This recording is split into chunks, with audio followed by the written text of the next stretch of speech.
Hey, it's Bernie with Raw Customs Mobile Install again. Coming at you today showing you how to install a power inverter.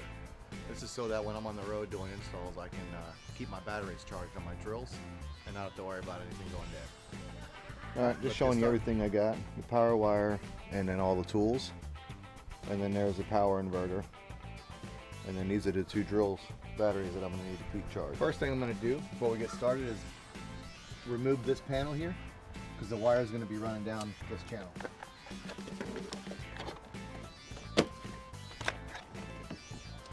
Set that there. Now as you can see, there's a groove in here where all the factory wires are. That's where I'm going to run the power wire for my power inverter. My power inverter is going to be sitting underneath the seat. First thing I need to do is get my power wire through my firewall. I have a grommet in here already that has a hole in it from when I ran my LED light power switch. I'm going to go right through there. What we have here is our fuse. This is an 8-gauge wire that I'm going through the firewall to attach to my power inverter. You always want to use a fuse anytime you're going from the battery. Right now I have it as a test run kind of loosely in here so I can make sure that it's going to reach my destination. And there. Right in and through, right through the firewall. Alright, right there is where the wire is coming through the firewall. And then I've ran it over and down and then underneath the carpet. And then it's coming out right here. And this is where I'm going to hide it in that channel. All the way down here and then underneath the seat.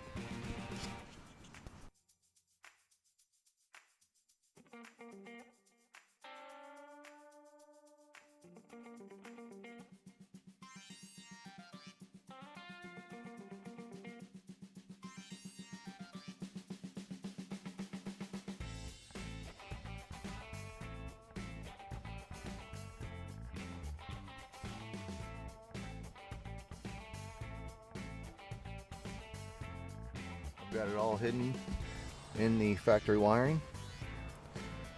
Comes out right at the end. Then I'm going to run it underneath the carpet, cut a hole here, cut a hole in this general area, and then mount the power inverter. What I'm doing right now is I'm getting ready to run my ground wire.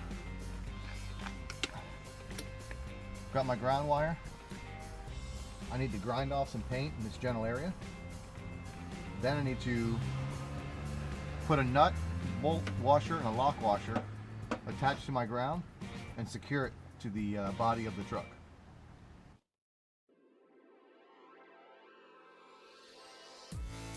Alright, I've got it grounded down to the metal. Now I'm going to drill a hole and mount the ground wire. I have a nut, bolt, washer, and a lock washer, and it's stainless. Got a lot of rain and snow up here in Maine, and I got to make sure that it doesn't rust out. Before you drill, you always want to check the underside of the truck or car. Make sure there's nothing on the other side of that you're going to drill into.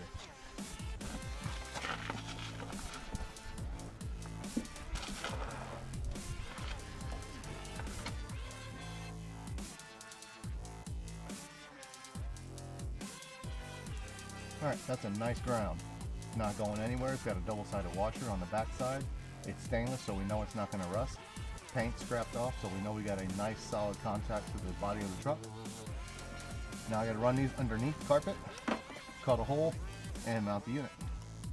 Alright, what I've done now is I've put the power inverter exactly where I wanted it to be, and then I saw the slit in the carpet over here, and that's where I ran my wires through. And now I'm going to hook it up to the back of the power inverter. Alright, I've got them both attached to my power inverter. Got them in there nice and tight. I'm just going to push it back. It's going to be in spot. And then I'm going to secure it down to the carpet. Alright, what I'm going to use is I modified a strap from a different product. And I folded it, tightened it up, and now I'm going to screw that into the carpet. And then it'll wrap around my inverter and then pull through, and I can keep it snug right in place. You may have seen this tool used in another one of my videos. It's great for getting in tight places. Like I have to get underneath the seat right now and my drill won't fit. So I'm just going to install it in my drill. Get in the back seat, go from underneath, and screw it down. Now that I have the strap in place, I'm going to put the power inverter top of the strap. And then snug it down.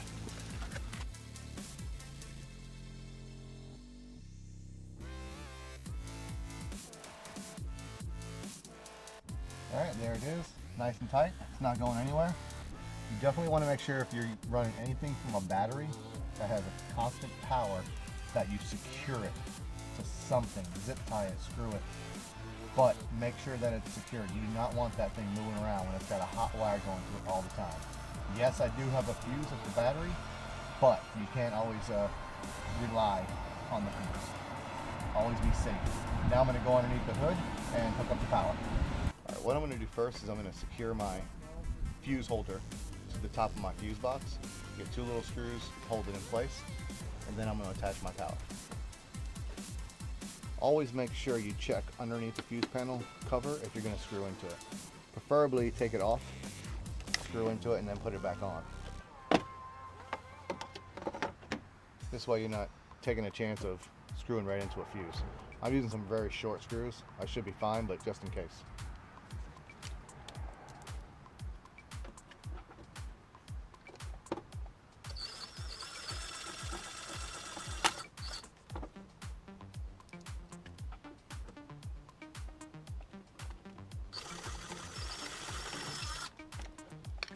Don't go super tight. They're both plastic. You can crack them very easily.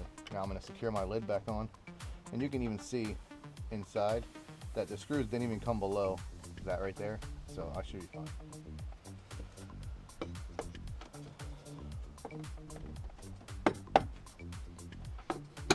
There it is.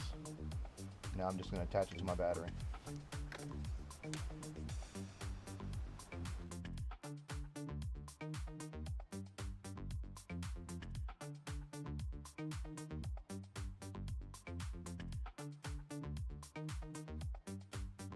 What I'm going to do is I'm going to notch out the battery terminal cover. That way it fits back on tightly.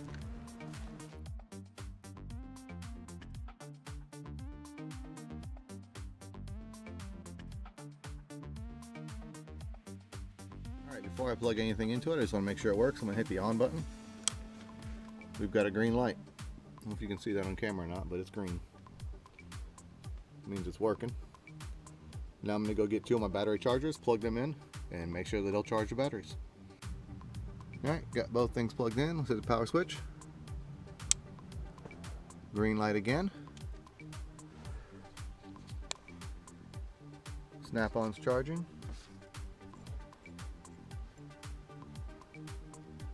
Now the Ryobi's charging. Last thing to do, now that we know everything's working, is put my panel back on. And I did remove another panel, the B pillar. It was in my way also, I need to put that back on.